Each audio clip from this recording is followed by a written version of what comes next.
اللہ کے لیے کیا کہ نہیں؟ جس کا حکم تھا اس کی رضا اور اس کے خوشنودی کے لیے کیا کہ نہیں؟ دوسری چیز چیک کرے گا، جو عمل میرے اندر وزن کے لیے آ رہا ہے وہ منزل من اللہ دین کے مطابق ہے کہ نہیں، وہ شریعت کے مطابق ہے کہ نہیں۔ کعبہ کے رب کی قسم ہے، عمل کتنا ہی خوبصورت کیوں نہ ہو، کتنا ہی پیارا کیوں نہ ہو، اللہ کے شریعت اور اللہ کی منزل من اللہ دین کے مطابق نہیں تو میزان اس کا وزن ظاہر نہیں کرے گا۔ عمل سب کر رہے ہیں، یہاں کی بات سمجھیے، عمل سب کر رہے ہیں، نتیجے کے اعتبار سے لوگوں کی دو قسمیں۔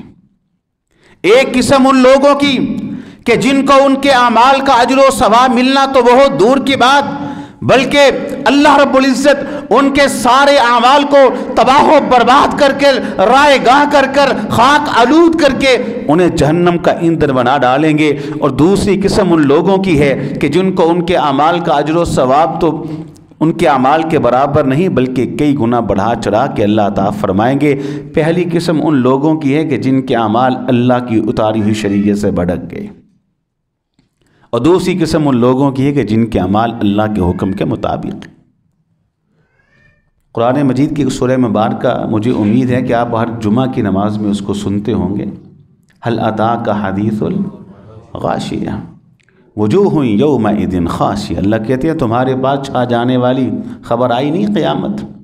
وجوہ یومئذ خاشعہ، بڑے چہرے اس دن جھکے ہوئے ہوں گے، ذلت کی وجہ سے وہ جھکے ہوئے ہوں گے۔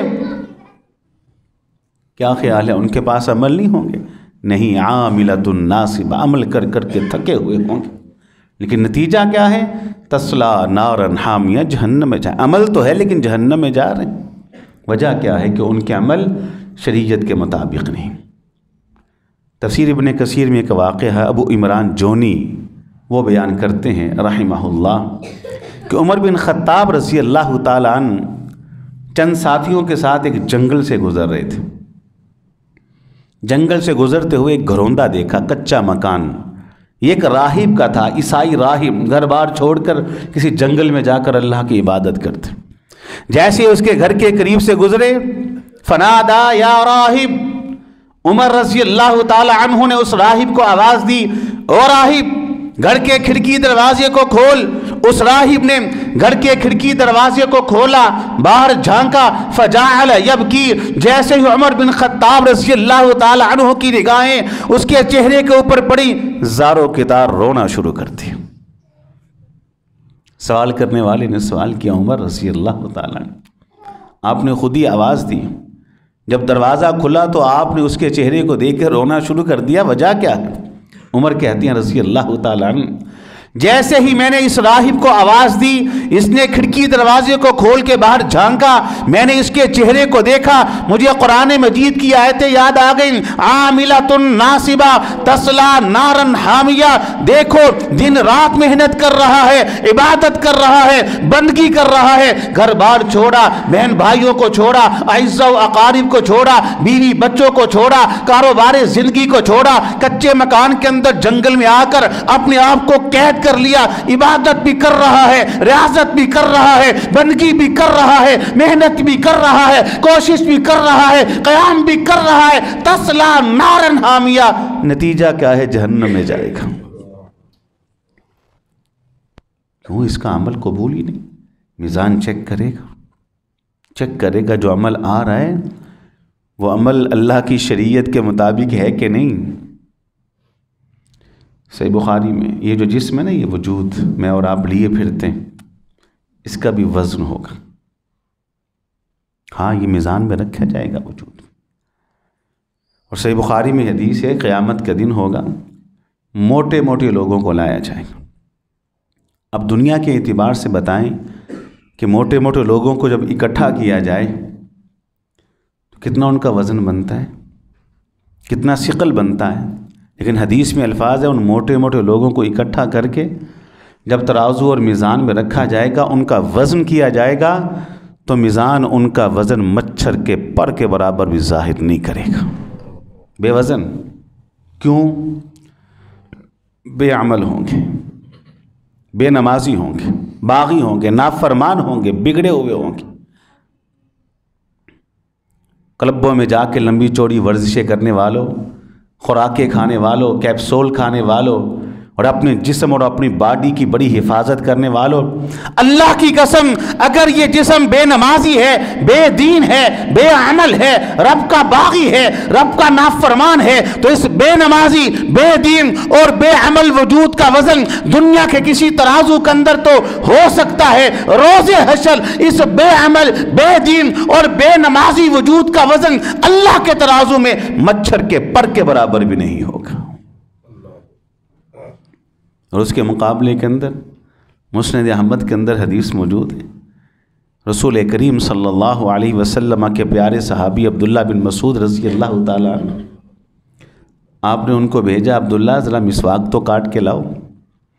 عبداللہ مسواک کو کاٹنے کے لیے درخت پہ چڑھتے ہیں، آدھی پنڈلی ویسی ننگی رہا کرتی تھی، کچھ کپڑا اوڑھ اڑتا ہے، ساری پنڈلی ننگی ہو جاتی۔ لوگوں نے پنڈلی کو دیکھا، فضاحی کو مسکرائے، استہزاء کیا، ٹھٹھا کیا، مزاح کیا۔ کیوں؟ کہ عبداللہ نحیف الوجود تھے، کمزور جسم والے تھے، دبلے پتلے تھے، کمزور سے، ماڑکو سے۔ پنڈلی دیکھی تو جیسے بچوں کی باریک سی پنڈلی ہوتی ہے ویسی پنڈلی، لوگ ہنسے، عبداللہ تو کتنا ماڑکو ہے، کتنا کمزور۔ عبداللہ کی پنڈلیاں دیکھو جیسے بچوں کی پنڈلیاں ہوتی۔ نبی علیہ السلام یہ سارے منظر کو اپنی نگاہوں سے دیکھ رہے ہیں کہ میرا عبداللہ مسواک کو کاٹنے کے لیے درخت پہ چڑھا ہے، اس کی پنڈلی سے کپڑا ہٹائے، لوگوں نے اس کی باریک پنڈلی کو دیکھ کر استہزاء کیا، ٹھٹھا کیا اور مذاق کیا۔ آپ لوگوں کے پاس آئے اور آ کر کہا، او میرے عبداللہ کی کمزور پنڈلی کو دیکھ کے ہنسنے والوں، مسکرانے والوں، استہزاء کرنے والوں اور ٹھٹھا کرنے والوں، سن لو، واللہ ہی اثقل من احد، اللہ کی قسم عبداللہ کی یہ کمزور پنڈلی اللہ کے ترازو میں قیامت کے روز احد پہاڑ سے بھی زیادہ وزنی ہوگی۔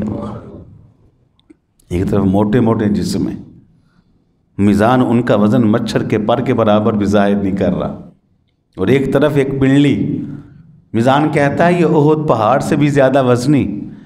صحابی کہتے ہیں ہم نے جواب دیا، اللہ کے رسول علیہ السلام، عبداللہ کی یہ کمزور پنڈلی اللہ کے ترازو میں احد پہاڑ کے برابر کیوں نہ ہو، یا اس سے زیادہ بھاری اور وزنی کیوں نہ ہو، عمل کرنے میں، سنت کی اتباع میں آپ کے ساتھ جتنی مشابہت عبداللہ رکھتے ہیں کوئی بھی نہیں رکھتا۔ سبحان اللہ، سبحان اللہ۔ یہ دیکھا جائے گا کہ اس میں سنت کا اتباع ہے عمل میں، جو عمل میرے اندر آ رہا ہے اس میں اللہ کے رسول کی اطاعت کا رنگ ہے، اتباع اور اطاعت کا رنگ ہے۔ اگر تو اتباع کا رنگ ہوگا تو میزان اس کا وزن ظاہر کرے گا، وگرنہ میزان اس عمل کا وزن ظاہر ہی نہیں کرے گا۔ اب سنت کی اتباع کے حوالے سے ایک واقعہ میں اکثر سناتا ہوں، آج بھی سنا دوں، اس کے بعد انشاءاللہ میری بات ختم ہو چکی ہے، مسئلہ آپ سمجھ چکے ہیں۔ دو چیزیں، اخلاص اور اتباع سنت۔ سیرت کی تقریباً چھوٹی بڑی ہر کتاب کے اندر موجود ہے۔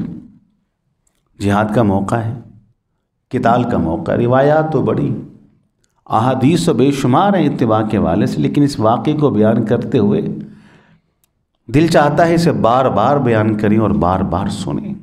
کیا وہ لوگ تھے اور کیا ان میں اتباع اور اطاعت کا جذبہ موجود تھے۔